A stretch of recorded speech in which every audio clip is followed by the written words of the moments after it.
This is big and bold, but this has some crazy sweet to it. And I'm not just talking about Fingers Malloy. No. This is Eat, Drink, Smoke, Tony Katz, Fingers Malloy, where we eat the fine food, drink the fine bourbon, and smoke the fine cigars from Barrel Craft Spirits. It's the Barrel Dovetail Whiskey. Now, I happen to be a fan. I've done this one before. Happy to be doing it again. The reason this is such an interesting bourbon, and you're going to find that you're going to want to try this before you buy this, is that at 61.9% alcohol by volume, this is basically 124 proof. This is 124 proof. This is a big, big pup. But it is finished. It's finished up in rum, port, and Dunn Vineyards Cabernet barrels. So there is a lot going on. When you have a bourbon follows specific rules. And no, it doesn't have to be from Kentucky. A bourbon has to be 51% corn. It has to be aged in first-use charred oak American barrels. And then it can only have water added to it to bring down the proof. It can't have anything else going on. So this whiskey is finished off in these different kinds of casks. And one of the reasons why you have it say Barrel Dovetail Whiskey as opposed to just a bourbon, right? That's because it plays in these different ways. It has two things, big strength, and it has this really peculiar kind of fascinating sweetness to it. We take it to the nose. We always do it neat and then bring it to a cube. And then we, because when you bring it to a cube, when you bring it to Waterfingers, you open that thing up. You give a lot of those flavors that come from the wood a chance to kind of grow and build. You're doing the nose right now. Where are you at? Dark fruit right off the bat, and how a sweetness. Sweet is that? It's that rum. Yes. It's that rum. It's almost that cane rum feel going on. I will admit the nose is a bit strong. It actually, at the very end, it hits a touch medicinal in the back of the sinus, right? So I'm talking about the front of the nose and the back of the nose. Don't think the sinus is something fancy. I didn't invent anything there, right? You didn't invent the sinus? It turns out somebody else is on it. But there's this big rum on it, that molasses kind of thing going on, and then you get just for me a touch, and it could just be the alcohol hitting me on the back of the nose there, but it is very, very nice. Very, very nice. You ready to do this? I could make a candle out of this. Seriously. How about some essential oils? Can you do that as well? Does it have tea tree oil? Does it have tea tree? No, it doesn't. Go for it. He's right, taking the sip. Right, I'm gonna let Fingers Malloy do this first. He's taking the sip. We do it neat. It's 124 proof. It's some strong stuff. I've never seen you have that kind of reaction, though. Wow. Okay, there's a lot there. Hold on a second. I'm going to do mine. You explain what you've got. Okay, first of all, you do get the strength because it does give you a sting on the front and the back of the tongue. It really does. The fruit, it's not overwhelming, but it is a strong fruit flavor. It's very, very good. I'm very impressed with this. I forgot. I have recommended this to other people. I have forgotten how absolutely lovely this is. I think one of the best reviews I found out of this was from the whiskyjug.com, and they literally said on the palate, like a wine and rum cocktail. That's really, really close, but it still has this bourbon undertone. But the top line is the dark fruits, is that sweetness of almost a touch buttery going on. I don't get an overly spiced thing because I get the fruit is doing it more for me. But now that it's been down for a little while, no burn in the mid chest, no burn in the lower chest. In the throat, though, for sure, I get a touch of like a baking spice going on as I breathe it through, and it's not syrupy. And when you swirl it in the glass, which you would think it is based on everything we're describing. Exactly. You already moved it to the cube. This is one of the rare moments where I'm like, I think you have to. Oh, wow. I think you have to move it to the cube. Now, we do a big rock. I prefer a sphere, but we're here at Blend Bar Cigar in Indianapolis, Indiana, where we often record, blendbarcigar.com, and they do big rocks here. The big rock, I put it on the big rock, and there was just a touch of melted water at the bottom. And it really brought out the spice. Right. There's a spice to it that I didn't get on the first sip when it was neat. That really came out. Oh, this is outstanding. Now, here's the interesting thing. This retails MSRP at $100 a bottle. What's so strange about this is that I'm for the flavor profile, it's not in my liquor cabinet in that I adore it. If I was out, I would get one. But I don't think this is for me an everyday drink. This is a gift drink. Yep. Holy mackerel. For somebody who knows and really appreciates and wants to try, for something that, you see, normally when we find things that have more of those dark fruits, right, and have some of that sweetness, it really works for the whole table, right? So you've got men, you've got women, you've got people who aren't used to bourbon, and it's got a little more sweetness. It certainly helps. This is too strong for the whole table. That doesn't take away from the fact that it's sensational. I think it's the first time I've used the word sensational on the show. I adore it. But dumb as that sounds, for the amount that I would drink it sparingly, it's not in my liquor cabinet. I would rather go out and get it to denote that it's that kind of an occasion and just do a couple of ice chips and let that melt in there. And I wouldn't be afraid to nurse this for well over an hour. Well, there have been several occasions on this show where we have had a very strong bourbon, over 110 proof. Right. This is 126, 124. 124. A lot of times when we have a stronger bourbon, it's not as complex as this is. This is bringing a lot to the table. Yeah. I've said in the past that I don't really like to spend more than $60 on a bottle of bourbon. You've raised your price. Did you get a raise? It was $50. Have you been dealing? Well, I'm starting to enjoy the finer things in life. Oh, is that right? Yes. This right here. You want to tell people what you're wearing right now? I've got my best Harley T-shirt on, and I ditched the. By the way, how Harley Davidson is not a sponsor of the show. What kind of Harley do you have, Fingers? I have a '72 Electric Glide. It was a former police bike, and you've redone it. It was redone before I bought it. Oh, okay. Yes. And you ride it. Not right now. It's in the garage. It needs some electrical work done because it's a '72 Electric Glide. But you're right. They should. But all you wear is Harley. It's all you wear, no matter where you go, no matter where we are, no matter what events we're doing. It's Fingers Malloy and the Harley stuff. So come on, Harley, let's go to work. Yeah, nothing but the best. But this right here is at that price point. I would buy it.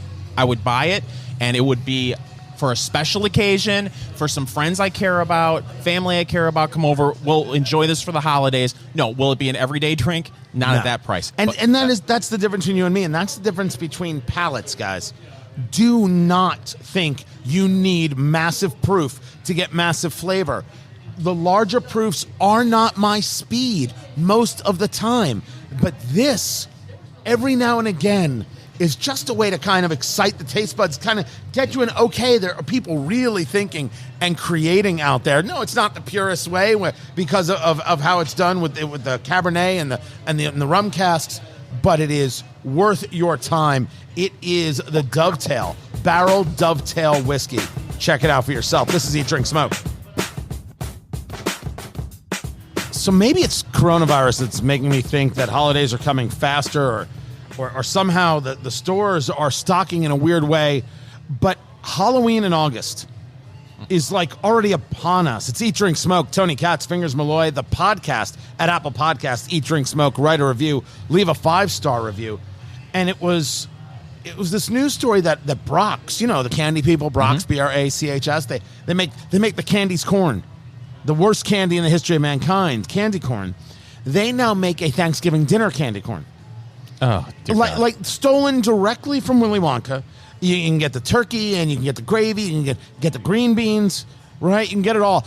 I looked everywhere to try and find some that we can try. Could not find a bag. Oh, that's a shame. When we when we do, Fingers Malloy, you are absolutely going to try it. But I bring this all up because it's true that Fingers and I each have quirks. We all have quirks, guys. We all have the things that work for us. As I often say, we all have a fetish. Right? Everybody has got their thing.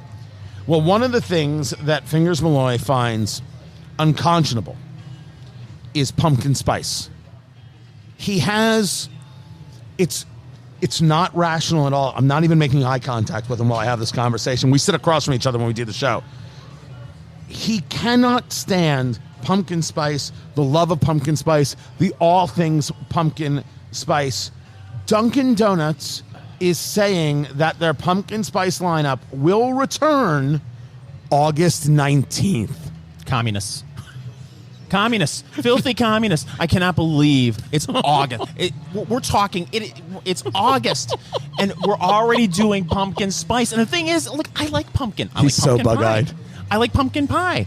Stop. Pumpkin pie, pumpkin bread, that's great. Pumpkin coffee, pumpkin whiskey. Pumpkin. Wait, pumpkin. you just said pumpkin, right? Pumpkin. When you say it too fast, it sounds like something else. No, and I don't want to get thrown off the air. Pumpkin. I said pumpkin. I don't understand the pumpkin spice lifestyle, Tony. They're going to have the signature pumpkin spice latte, available hot or iced, chai latte drinks. They will also have stuffed bagel minis. I guess that's with bacon. I mean, with pumpkin, because they also have maple sugar seasoned snackin' bacon, which I've tried, and they need to redo that. They need to rethink that. It isn't working. Well, that's it. And steak and cheese roll-ups. But they're bringing the pumpkin in August. This is weird. Have people lost track of themselves? Right? We used to make fun of this. People are like, I haven't changed sweatpants in 9 days. I don't know what's going on anymore. I actually think people don't know what's going on anymore. They're totally out of touch. Is it March? It is. It is. And the year is 1843. We went back in time. No, it's true. The young man named Lincoln is going to do great things, I tell you. Great things. Right? Days feel like weeks, and weeks feel like months right now. I was talking to a friend who lives in Virginia. Everything's closed in Virginia. And she is... Still? Oh, yeah, she's stir crazy. She's like, I can't do anything. I don't leave the house because, some things are open, but it's not worth it. And everybody's in masks, and I don't feel comfortable in a mask. Everyone is stir crazy, and time is just dragging. So I think this may be a situation where you're already seeing government officials saying, well, we're not sure about Halloween. Maybe if there's Halloween, if there's not Halloween, they're already talking about just scrapping Halloween altogether. How do you scrap Halloween? I don't know. They're already wearing masks. Right? So it's right? Exactly. You're putting your hand into the bowl of candy. Right. So is this a way to okay, we're going to get as much pumpkin revenue out as possible because maybe there won't be as much festive feelings about Halloween and the holidays. I do think that people are screwed up. But now this is not a conversation about whether or not you should wear a mask and the efficacy of masks. I'm not playing. But in Wisconsin, state agencies... I'm sorry, my Wisconsin folk. Wisconsin state agencies are now saying for Zoom calls, you have to wear a mask. I agree with them. You're in your home on a Zoom call. Why would you have to wear a mask? You don't want to get a computer virus. Thank you. I'll be here all week. Try the fish. How desperate were you? How desperate were you to do that bit? It's like they don't notice that we notice. We notice. We know this is ridiculous. We know that that's nonsense. In your house, on a Zoom call, you have to wear a mask? We're crazy. Well, I could see the positives in it. No, you can't. Oh, sure. You don't have to worry about shaving. The ladies, they don't have to put on their face. They also don't have to worry about shaving. Right? This is like, I despise the concept of make-believe. I despise the concept of pretend. And what I really can't stand is the concept of do-goodery. Like when people think that because they're in a certain place, they have to act a certain way. You're the same person you were when you walked in. Don't put the affect on.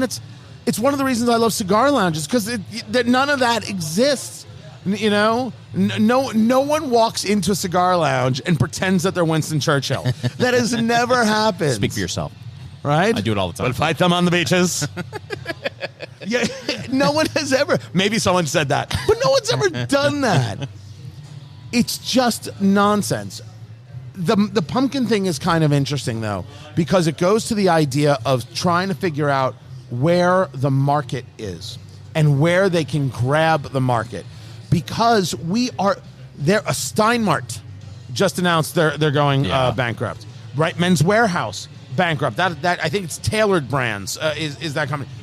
More and more of this is going to play out, and it was companies that were either on the edge and they knew it was going to be the end, and this just did it to them, or they used it as an excuse, or they really they never stress tested for this, and people are not going out the same. I actually thought that when things opened up even a little bit, the food places, the restaurants, that would take a little bit more time. No, it's starting to take everybody a little bit more time. I don't know if we've done irreparable damage, like it will never be the same, but things right now are not the same. Oh, they're not going to be the same. You look at, there was a piece in the New York Times a couple of days ago about what's going on in Manhattan with retail, and many businesses saying, well, we're not coming back. You've got the flagship for Victoria's Secrets. They've been closed for a while now. Their rent is almost $1 million a month. Businesses are going to start reevaluating whether it's worth it to be in places like Manhattan where it's so ridiculously expensive to do business. REI, which does the camping gear, right? You've seen it and you're like, yeah, I can't afford that. I can't afford that at all. They and the people on KGTK can absolutely vouch for this. Where we're heard in the Seattle Tacoma area.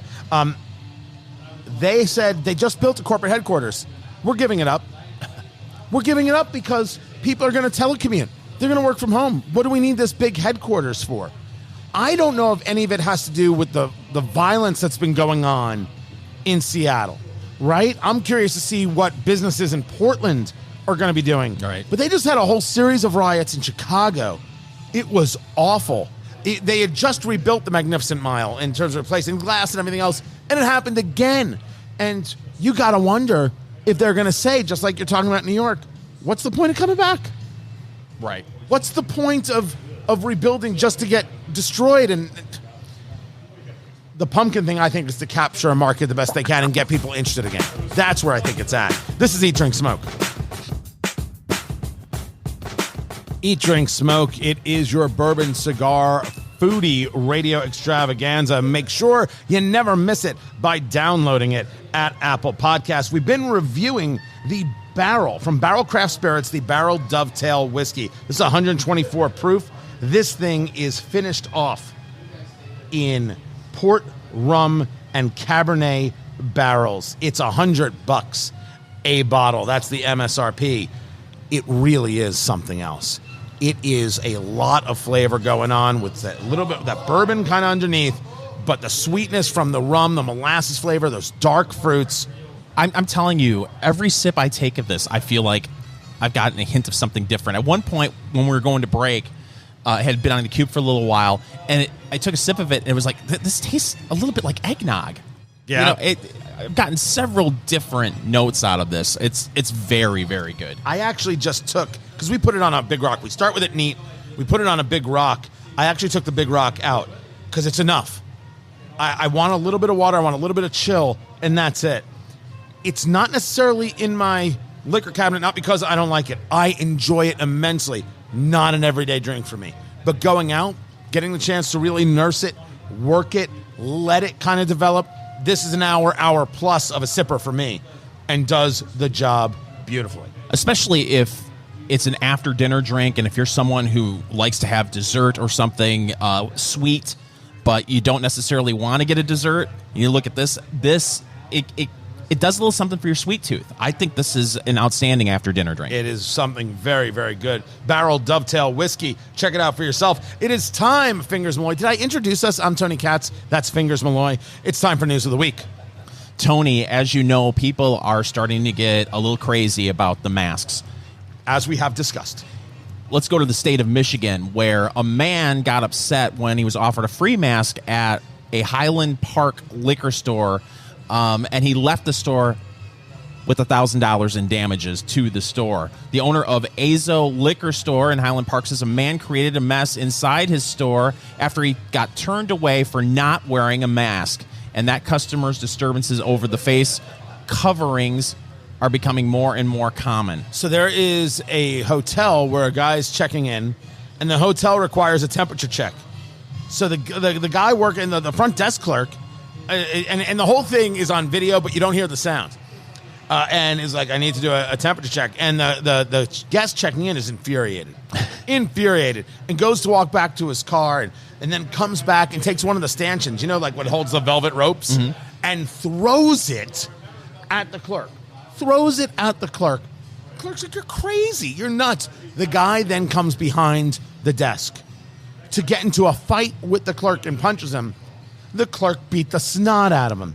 Beat him so deliriously that the girlfriend or the wife of the guy checking in comes to get him and brings him back to the car.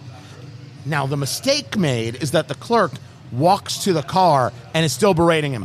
When the crazy guy leaves your place, you let him leave. The greatest rule all bartenders, all bar managers ever need to learn: once you've got the problem outside, leave them there. That's right. Don't go follow them. Don't go starting a fight.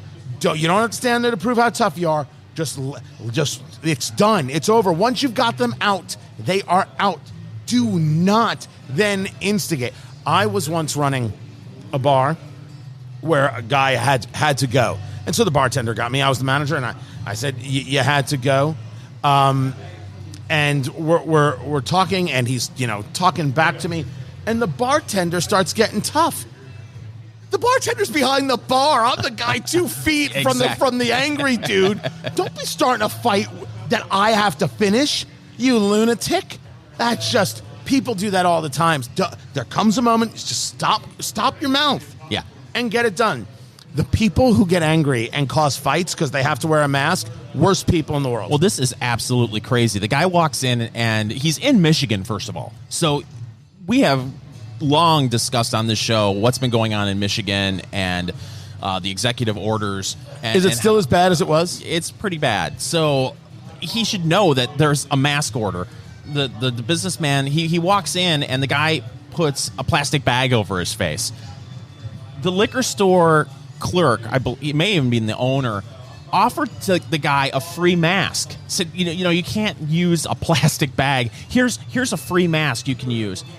And that set this guy off. Threw 2 bricks through his window. Tried to get into behind the counter, but it was encased in some sort of safety glass, and the door was locked.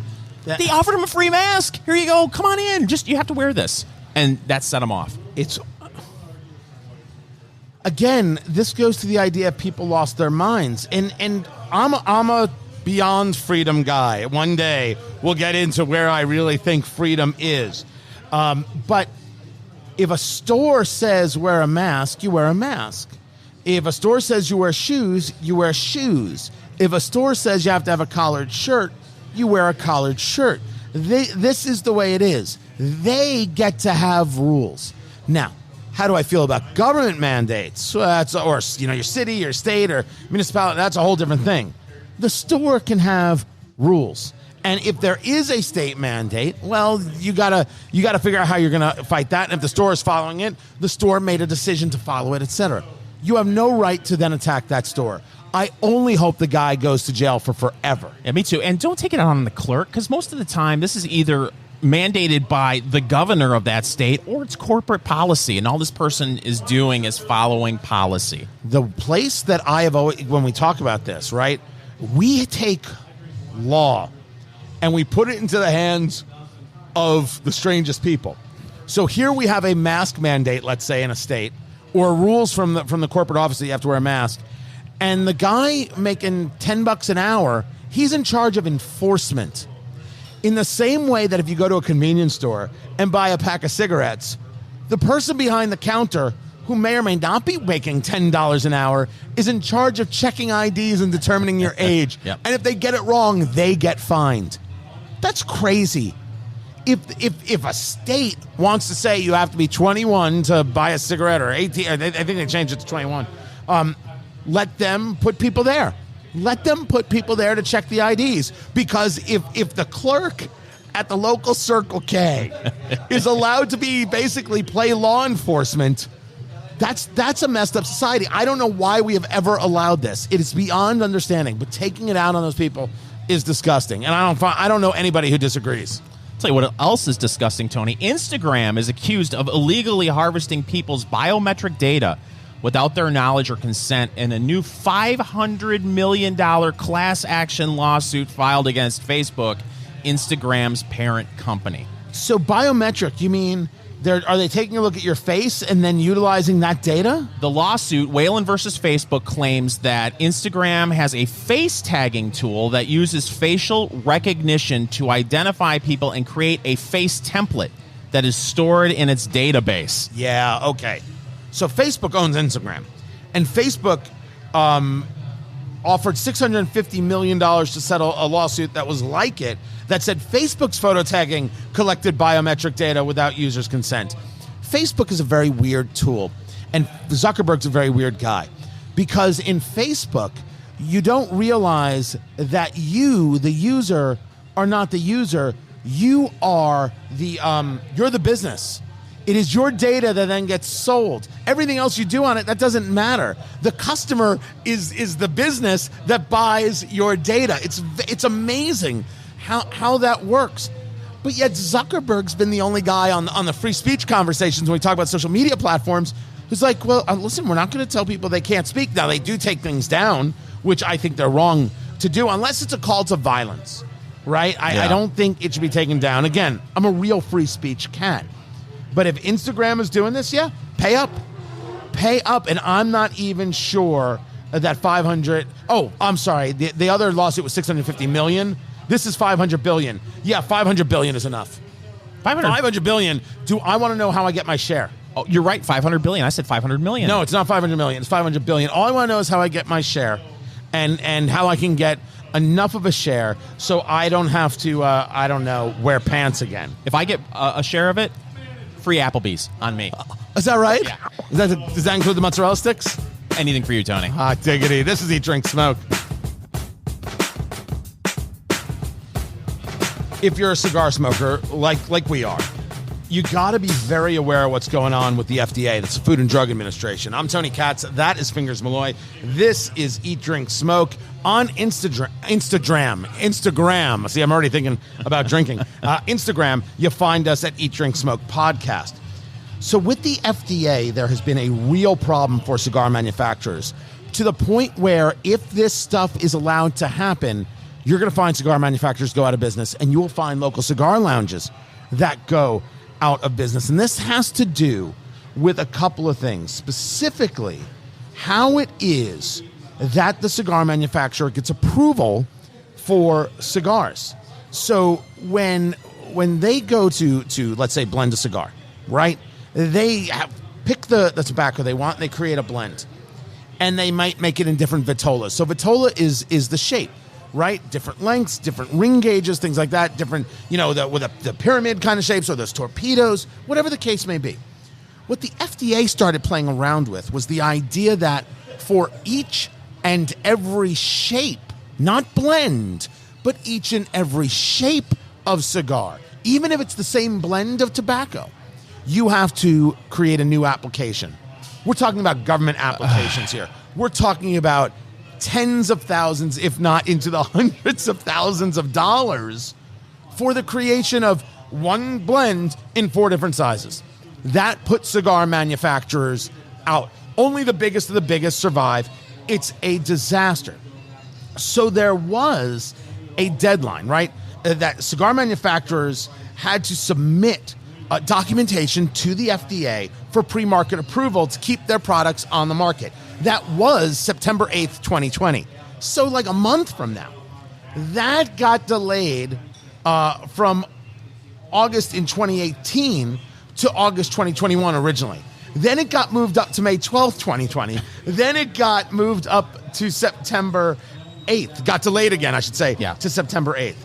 Now what the FDA is saying is that it is planning on allowing premium cigar companies to avoid the deadline on a case-by-case basis. I don't even know what that means. So some companies get to not have this issue and some do. And then again, they're not so completely sure. The Department of Justice is sending letters to judges saying you have to outline this proposed plan because we got to be able to figure it out. The reason you need to know about this is because if you're a cigar smoker and you've got a local cigar lounge that you love and adore, yeah, very possible that place has nothing left to sell. That place goes under. Right. The entire cigar world changes, and you have to be all over your congressperson and your senator. You have to be all over them in order to get this done, because if not, I mean, it's just absolute positive disaster for the industry. It's bureaucrats gone wild. That's what it is. And I don't even know from looking at a story like this, and we've covered this in the past about what the FDA is doing. I'm not even sure if the people who are in charge of coming up with these regulations know anything about cigars at all, and premium cigars.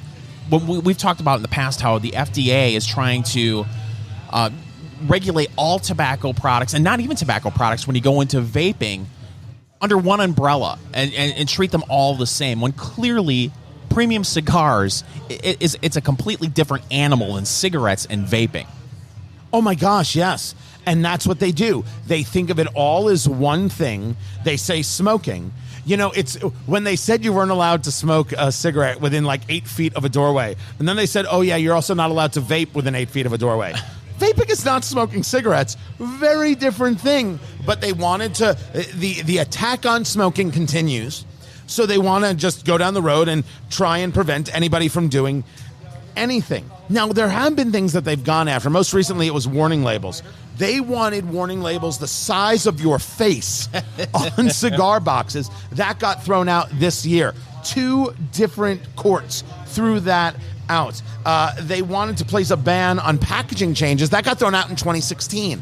So there have been these kinds of assaults, if you will, on cigars, and they have been thrown out. And certainly, if you can create a situation where the FDA is kind of forced into a delay until they've done all their research or whatever paperwork they've got to do, what you can find is this can delay for a great number of years. That's very, very worthwhile. What really has to happen is that the separation of cigars and cigarettes has to exist, and really not cigars, premium cigars. Right. So here are the arguments that you can make with your friends and with others who say, well, it's smoking and it's going after kids. No cigar, no premium cigar targets kids. It doesn't happen. A group of 16-year-olds never come into the cigar lounge looking to buy a pack of cigars. Right, ridiculous. I did the air quotes. Did you see it? It's just not the same thing. There's also a science conversation and a health conversation, and I would never argue that there isn't a detrimental, possibly detrimental or partially detrimental, but it's a question of how many cigars you're smoking. You don't inhale a cigar. Remember, there's toasting the palate. That's really what you're trying to do with a cigar. Get it all around and let it hit those certain areas. But then it's exhaled. It's never inhaled. So the science on what it does to the body, there is no data. There is no data anybody can point to. You can't argue that a cigar affects you the same way as a cigarette. That's just not fact. There is no data to back that up whatsoever. So you're not targeting children. You're not marketing to children. You know, you're not putting the Trix bunny on a cigar label. You don't get a prize in a cigar box? No, and it's Cracker Jack smokes. And the other part is there's no scientific data to move somebody on the health side. So the FDA has to be told that you can't lump these things together. That's you talking to your local congressman. And may I say, it doesn't matter if your local congressman's a Republican or a Democrat. Right. It doesn't matter if your senator is a Republican or a Democrat. Because what this is about, it's not only about small business, where you live, this is about international trade. Honduras, Nicaragua, the Dominican, these third world nations that get a chance to thrive. People get jobs. Civilization builds and grows because of these things. So there is a massive amount of places. And you can even make the immigration conversation argument, which I think is a really interesting one. If there are more jobs in Esteli, in Nicaragua, more people stay in Esteli, in Nicaragua. Or they stay in where Honduras, or where some of these cigars or really the tobacco is really starting to come from. You got to get on it. You got to stay on it. You have to wonder if we've talked to Rocky and Nish Patel, for example, and when we were at that cigar trade show at Bern in Indianapolis. Cigar lounge run by Rocky Patel. You got a sense that the guys that are in the cigar business, they treat it like a big family. So in certain instances, when it comes to other business, you see like the big dogs actually like stuff like that because it'll squeeze the middleman or squeeze the small producers out. But I don't feel like in this situation the big dogs in cigars will do that because they kind of look at it as one big family. So I'm hoping that you're going to see more pushback from everybody. Well, I think it's a bottom line conversation, right? So I do think that the family part is true. I do think that they do very often work together. But even the big guy versus the small guy, it's still an unreasonable cost conversation. And like anything, uncertainty breeds uncertainty. And so if you say, okay, you don't have to do it by September 8th, we'll push it down to March of 2021. Well, now we got to go back to this thing in March of 2021. So now am I forcing lines to come out that aren't ready so I can have the blend out to say that I had it out so I don't have... Like, that's not... Cigars are art. And it's not a way to treat artists. And it is art. Hand-rolled cigars and what these blenders do and how they come up with the blends and what they're trying to get from you, that's got to be treated as such. And it is a remarkably worthy fight. So even if you're apolitical, this isn't about your politics. This is about you being able to exercise a level of freedom and a level of rights, and it's about your favorite cigar lounge being in business. I support that.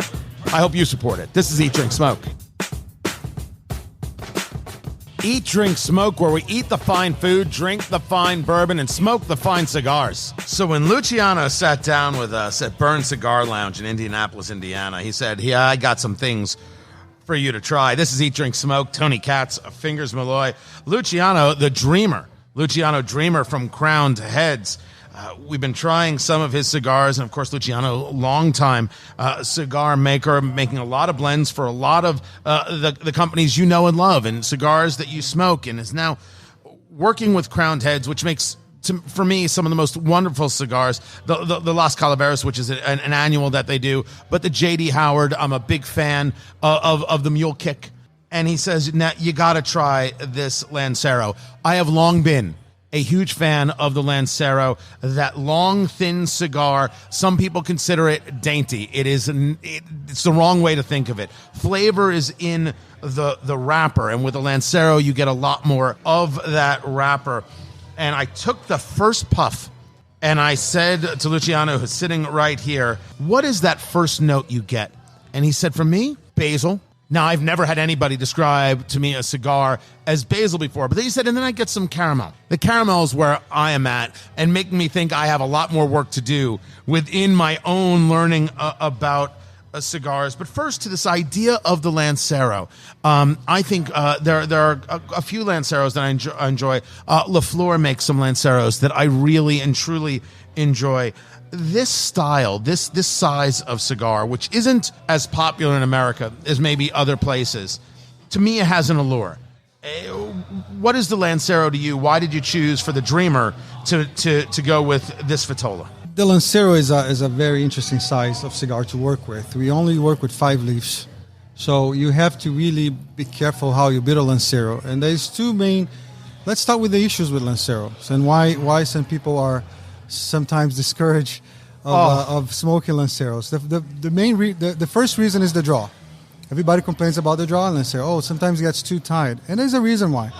If you get a leaf and you see the shape of the leaf, of course, if you're using a long filler, a full leaf in a Lancero, you notice that the shape of the leaf, you have way less mass into the tip and the burning than at the center, because the center, the leaf is fatter. It's bigger, right? So how do we... the first challenge was how to kind of make sure that this is not a cigar that you're going to light up and it's going to mellow down immediately. Because as you know, a leaf has different strengths in itself. So the tip of the leaf is the strongest part of the leaf. And then the middle part is where you have more of the flavor and still with a little bit of strength, but the tip of the leaf is extremely strong, and the bottom of the leaf it's more mild. It still carries some flavor, but much less than the center and the tip of the leaf. So sometimes people smoke Lanceros, they are very satisfied with the first third, and then it mellows down too much. So what we did with this Lancero, we staggered 2 small ligeros inside. So we have one where the tip is right here and one where the tip is right at the middle. So that creates consistency in flavor and strength. And also helps us with the construction, because now I have way less chance to have any issue with the draw.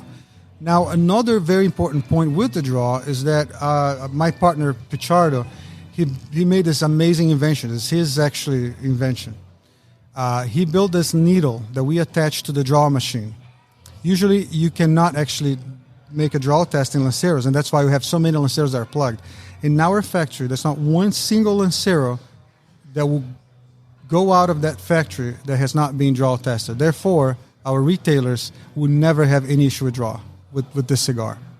Oh, that's interesting. Because I'm thinking if I've ever had an issue with draw on a Lancero, and now I got to think back and try some others and see how it stacks up and compares. Just starting is just lit up with this into the first third. It is sweet. It was for me. You talk about caramel. For me, there was actually a bit of cocoa that came onto this. We were smoking the Mil Dias, DIAS, meaning 1,000 days, which is also you can get from Crown Heads.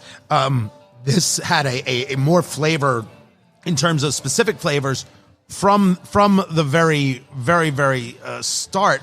We have this amazing sweet jalapa in here, which makes a lot of difference. Again, talking about blending one more time, you are smoking a double Ligero. I just told you there's 2 leaves of Ligero right there. Now, the Ligero is completely rounded. It's aged. You don't feel in the front palate. You Before feel anything, elsewhere. define Ligero for people.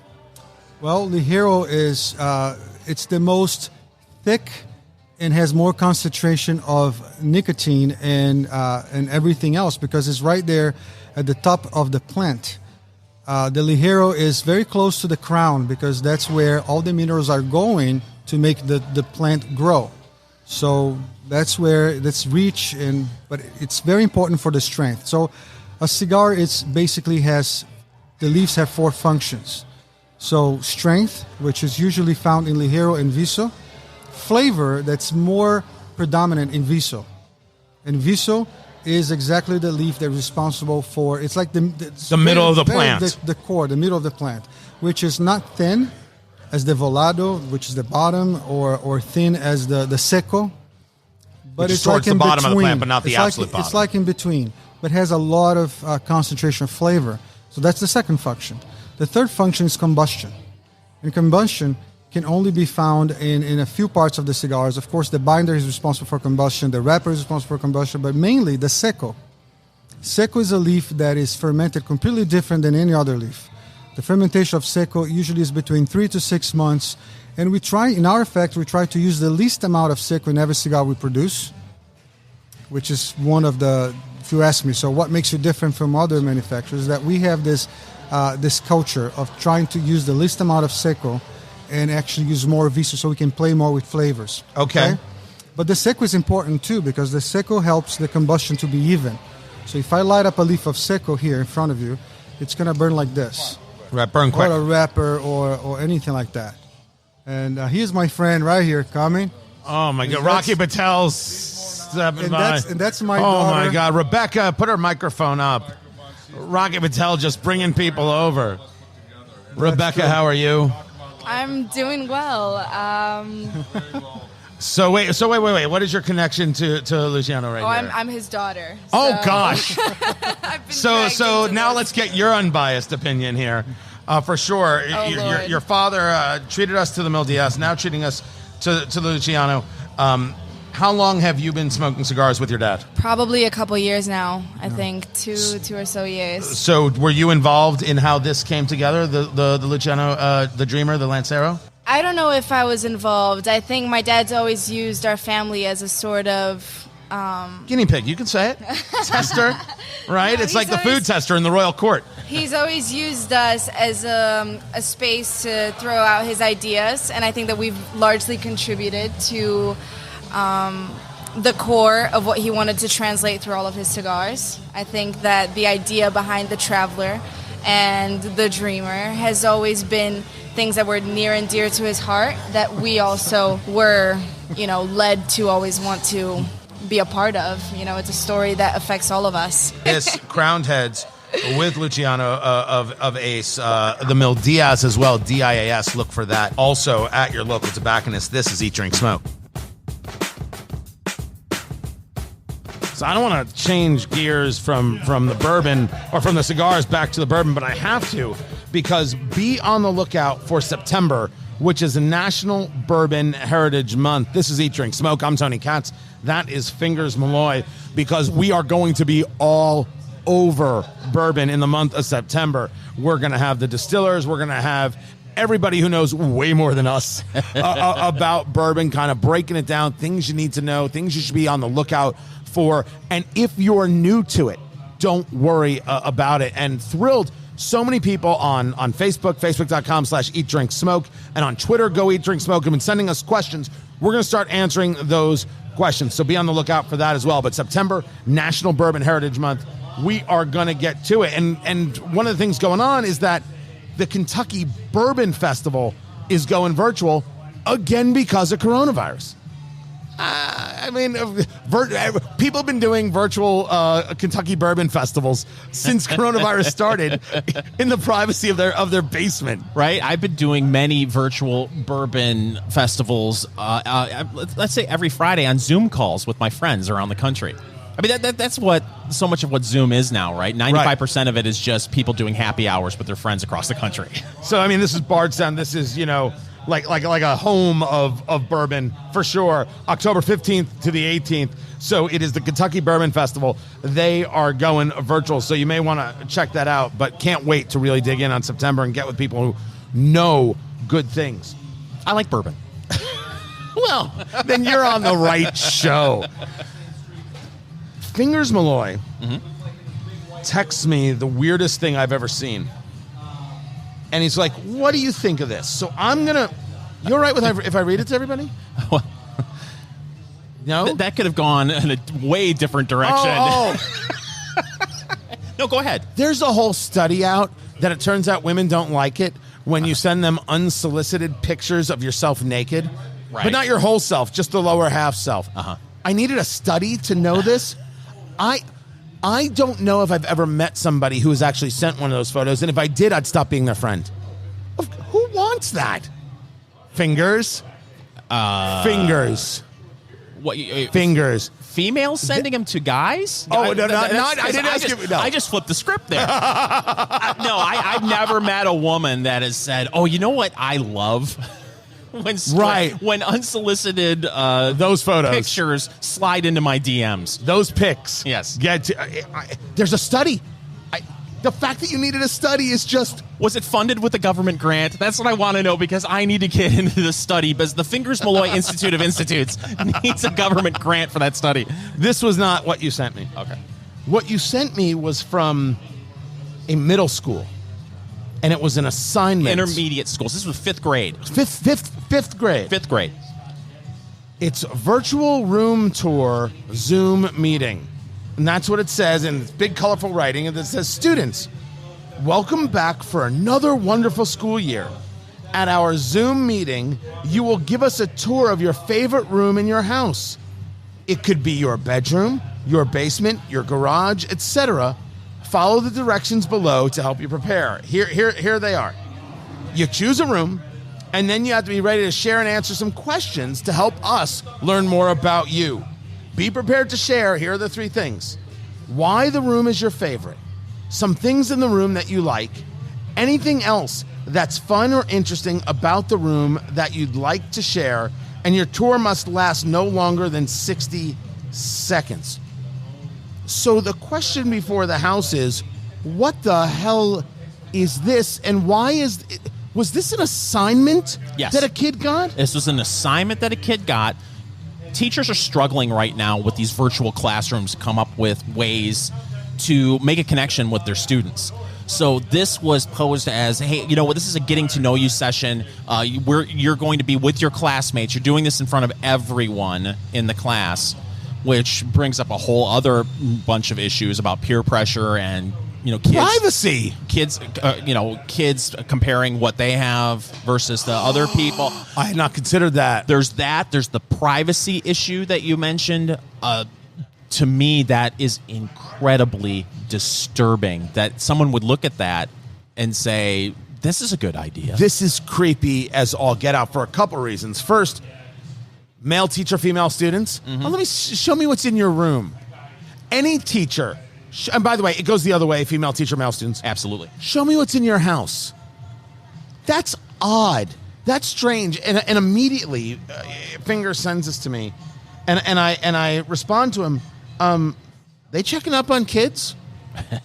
Tell me that's not what this is. They don't have the kids in the classroom, right? Because some schools are just straight virtual. Some are hybrid, some are going back, some are this all virtual thing. And is this schools checking up on kids to make sure everything is okay at home? It sure feels like it could be. I mean, they're struggling with this virtual classroom. They're still making kids abide by dress code, and you can't be laying in your bed while you're on the Zoom call. I know of a student in a school that my kid goes to that they were called out. Their parents bought this really nice sitting desk that they could sit in their bed, and the teacher called them out saying, you can't be in bed.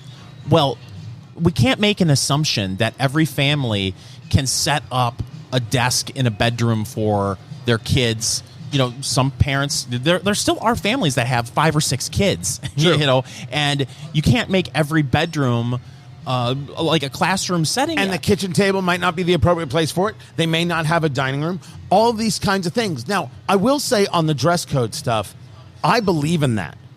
I do my morning radio show on WIBC in Indianapolis, right? So I host a morning show locally, then I host a syndicated midday show 5 days a week, and then, of course, we get to do Eat, Drink, Smoke, which is the greatest thing ever in the history of mankind. Mm-hmm. I'm so glad you're listening. Thank you, by the way. We've been growing huge, and it's because of you. Really, really appreciate it. I work from home. I do the show from home. I've got a studio set up. I get dressed every single morning, button-down shirt, and of course pants, sometimes slacks, sometimes jeans, absolutely, and then go into the studio. I get dressed every single morning. Why are you looking at me like that, Fingers? Well, that amazes me because, you know, I have my own show that I do in Michigan on the weekends, and I do it from my home studio. Anything goes, Tony. Anything goes. I think it sets the mind. You gotta take it seriously. So the idea that you can't be wearing pajamas or anything else, I'm okay with that. You want to see around my house? That's invasive. That's creepy. Look, everyone's going to see this differently. This is the kind of thing that I think you fire a teacher for. The administration should be brought to task for even thinking this is remotely okay. Well, but parents also have to check in on their kids. There have been complaints that, you know, students, like boys, are laying in their bed without their shirt on, with their feet, with their phone above their head during class. Check in on your kid if they're in a virtual classroom. Yeah. No. But that's like rational stuff. Right. That's smart, rational stuff. I mean, they're just in there. You gotta check. They're home. You gotta check. That's parenting, right? Right. Do you want a tour of my house? The answer is no. The answer is no. And I would be the first person to be like, yeah, we're not doing this. Give my kid an F. Totally cool. I'm curious if this has happened to you. Find us on Facebook, facebook.com/Eat Drink Smoke. Eat, Drink, Smoke, your cigar, bourbon, foodie, radio extravaganza. I'm Tony Katz. That is Fingers Malloy. We've got ourselves the Barrel Dovetail. This from Barrel Craft Spirits, 124 proof, finished off in those rum and port and what was it, the Cabernet wine casks. It's got this insanely cool sweetness with the molasses, dark fruit flavors, but it is a high-octane drink. Really something else, definitely worth the try. And the Luciano Dreamer. The Luciano Dreamer is just... Are you okay, Fingers? It Are you okay, Fingers? It may be my favorite cigar right now. It is indeed that good. I'm Tony Katz. That's Fingers Malloy. Let us get to the news of the week. Tony, Colombian officials say they have arrested 2 Florida men. Florida men, Tony. Right. 2 Florida men wanted in the U.S. on charges. Never starts off well if you start with 2 guys from Florida. No.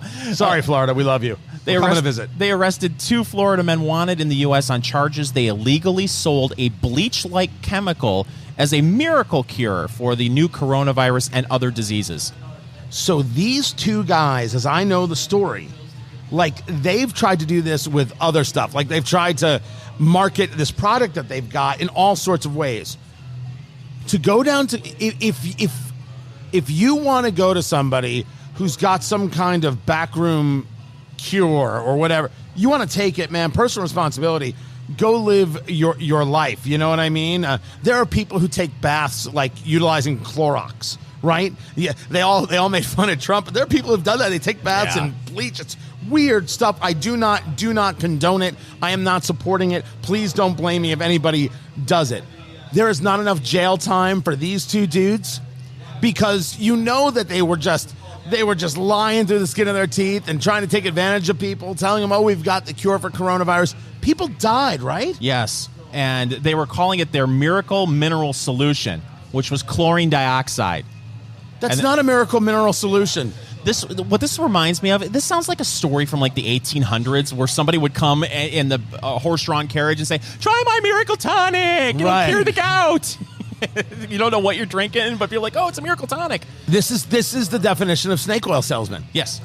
There is not enough jail time. It is the worst of humanity when we see it. And you kind of wonder, it's like who still at this stage falls for the Nigerian prince email scam, but people still fall for it. They will fall for anything. It's just, and it's not wrong because they went to Colombia and took advantage of people who didn't know. They were trying to take advantage of anybody who didn't know and knew they couldn't get away with it in the U.S. Right, and they're preying on desperate people who are scared of the coronavirus, legitimately scared. I mean, you've got people that are with their immune systems are compromised that know that this virus is a significant risk to their life, and you're selling them you're billing it as a miracle mineral solution. It's awful. So gross. It is so gross. 7 people allegedly killed. 7 people. Not enough jail time. I'm thrilled they caught him. It's just ugly as sin. New York City's oldest beer garden, Tony, the Bohemian Hall in Astoria, Queens, has been shut down for violating health rules during the coronavirus pandemic. I would love to get to the day where we don't have to do a coronavirus story. Because here's 2 examples of the worst of people. It's the worst of people if you go and try and sell somebody on a miracle cure. And it's the worst of people when we decide that we have to shut down this, that, and the other. It's exhausting, and it's happening all over. I mean, you've got the New Jersey gym that's fighting the state of New Jersey. New Jersey actually boarded up their gym, their workout facility. They ripped the boards down and said, "We're staying open. We're up for this. We're up for this fight." This isn't about whether or not you think coronavirus is real. I think it's real. I have no problem with wearing a mask. No problem with it whatsoever. But it's this idea that somehow people can't keep themselves safe. And I have a hard time bringing myself to a place where I need some agency, some entity to keep us safe, because that seems to take like the responsibility part away. And what happens if they're wrong? Right. What happens when, there are people who are going to say, well, now you need a national mask mandate, or, we need to shut everything down again. We pay no attention to all the damage that does, mental health damage and financial damage to people, livelihoods and things like that. It doesn't make sense. People of their own volition, right? You might disagree with it. I'm not saying that you can't. It's okay to disagree with it. You won't go out and do it. That's fine. No one should force you to. But some people of their own volition, they want to. I don't know why I'm telling them that they can't, and why I'm closing places down. I think we have been very clear over the past several weeks that we take this virus very seriously. I've got a family member who's been in the hospital for a month, was in intensive care on a ventilator. They just pulled her off a ventilator. This is very serious. But if we're having mask mandates throughout the United States, governors signing executive orders, mayors signing executive orders, if we're being forced to wear a mask via government mandate, then you need to open everything up. That's my opinion. Yeah, because shouldn't the mask, if you're wearing the mask, shouldn't that be enough, right? If that's the thing that now is going to keep everybody safe, well, then that's the thing that's going to keep everybody safe. So now it's a mask and you're not allowed to gather. These people get together, they're friends at the same table. They're friends at the same area. It's like, you see a lot of bars where you're not allowed bar seating. Well, if I space things apart, can I still have bar seating? No, you can't sit at the bar. Now we're not being serious because now we're not engaged in any level of science, social distancing conversations. We're saying that being in one spot in a restaurant is not okay, but being in another spot in a restaurant is okay. We see it.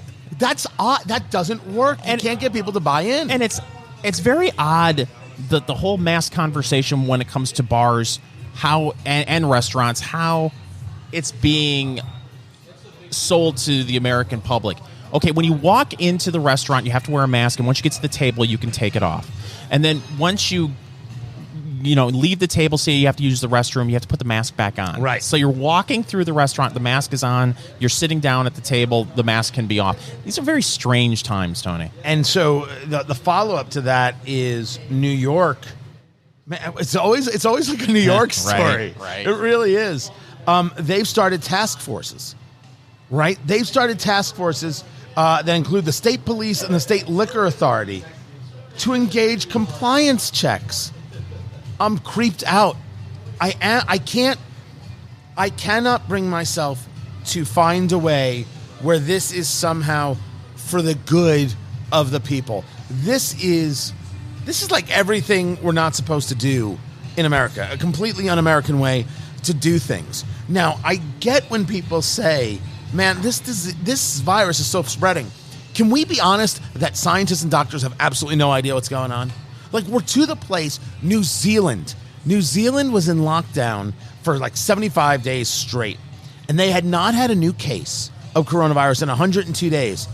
And then all of a sudden, they've got 4 cases. They now have 17 cases. They were in the lockdown. Lockdowns you could not possibly imagine. Australia is now in that place of lockdowns.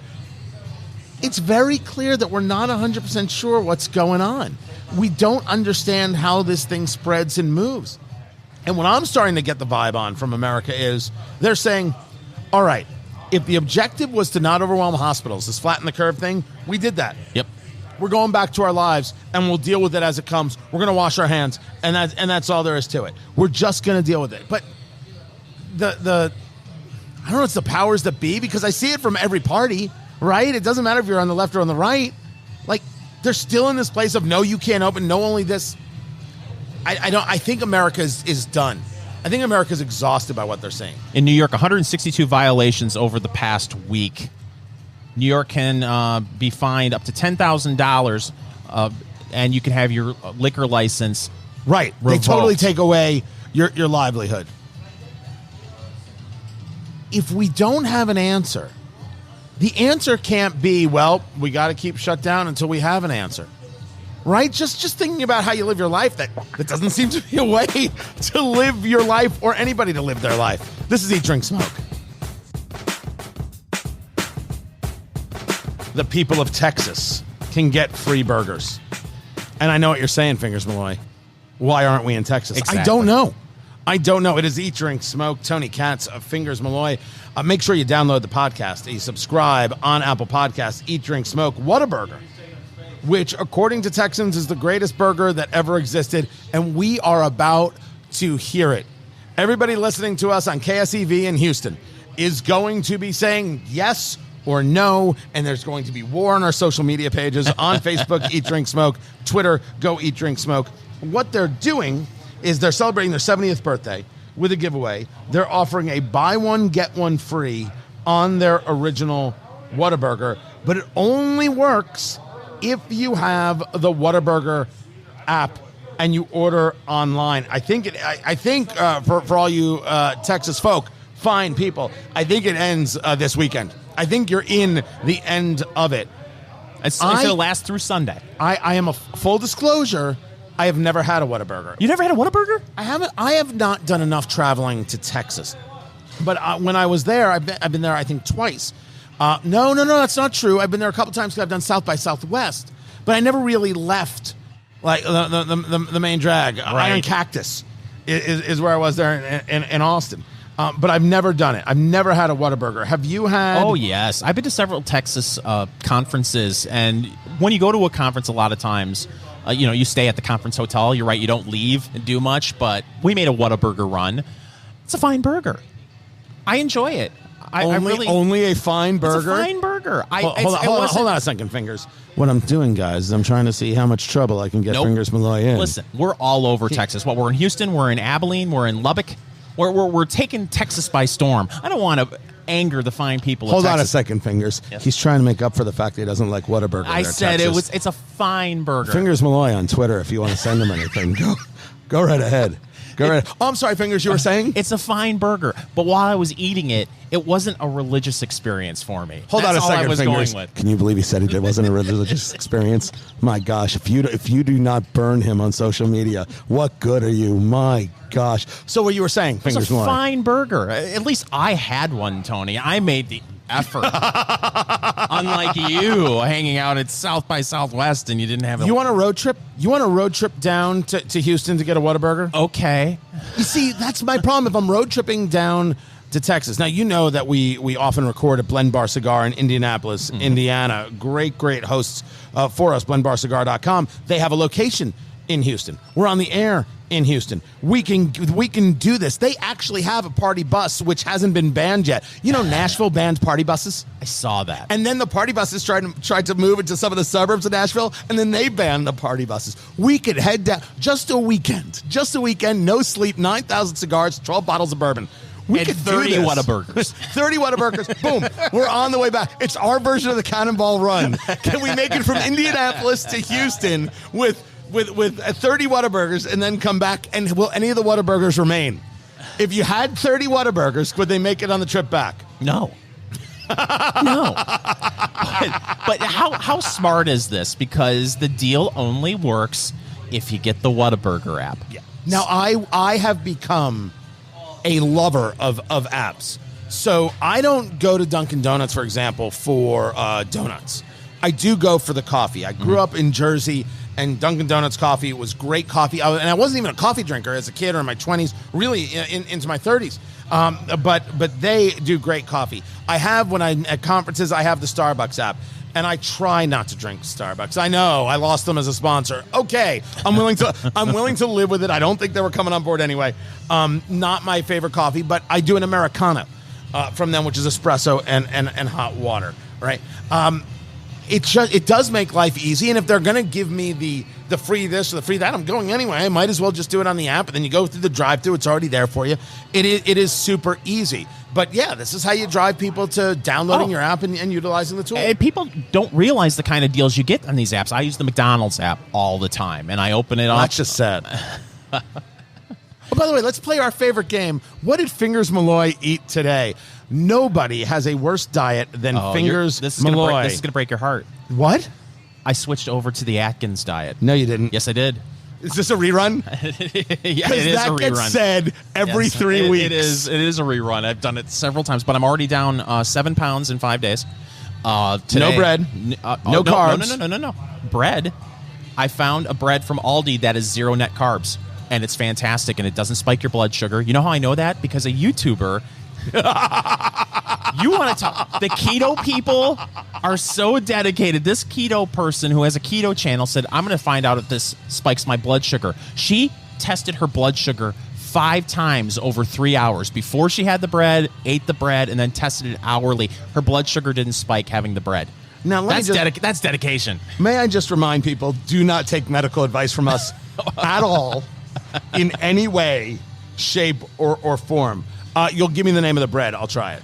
Now, I don't eat bread just because it beats me up, and it has for years, right? Mm-hmm. And there was a time I didn't realize, and I'd keep eating it. Like, why do I feel so bad? Why it feels like I'm in pain? I stopped over a decade ago, You know, I have quite literally 2 slices of pizza a year. Oh my gosh. A year. I know. I should be 9.5 pounds. My heart breaks for you.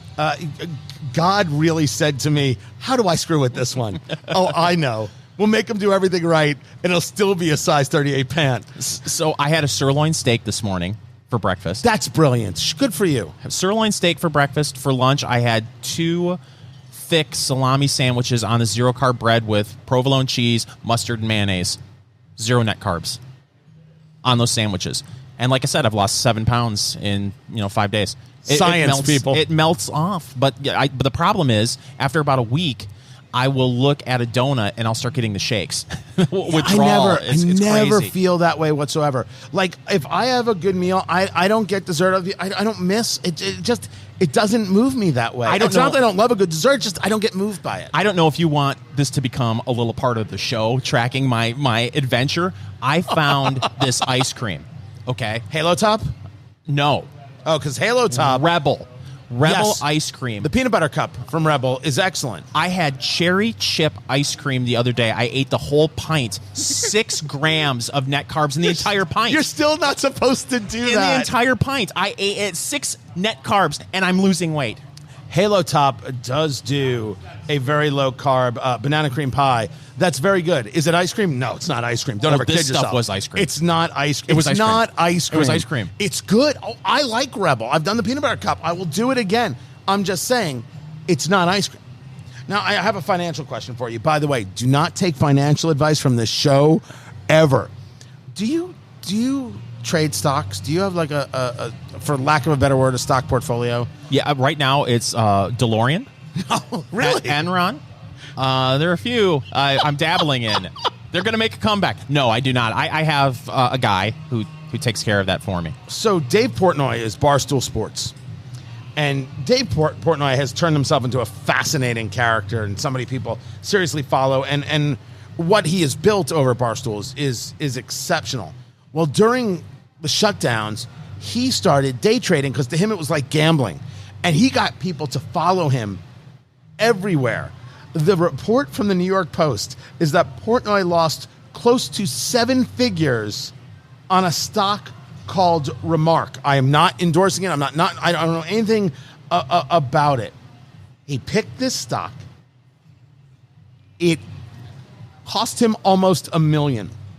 And all I'm saying is, I want to be in the place where something costs me almost $1 million and I go, It's a bad day. and then just go back to whatever nonsense it is that I'm doing. Right. That's the absolute dream. The story isn't that he almost lost $1 million. Is that it was just like, oh, okay, holy cow! Now he claims he's worth $100 million. You think Portnoy from Barstool is worth $100 million, or is that based on a valuation of what Barstool is? Yeah, that's what it is. Right? I'm not doubting to do. I'd love to do that interview, man. He'd be a fun, good interview to do because, like, I appreciate the fearlessness. I appreciate just I'm creating this. I'm doing this. I'm not going to worry about it. I'm just walking through the walls. There is something solid to that attitude. I would love to speak to him. It is the Dovetail from Barrel whiskey. Check that out. And Luciano the Dreamer cigar. Try it. This is Eat, Drink, Smoke.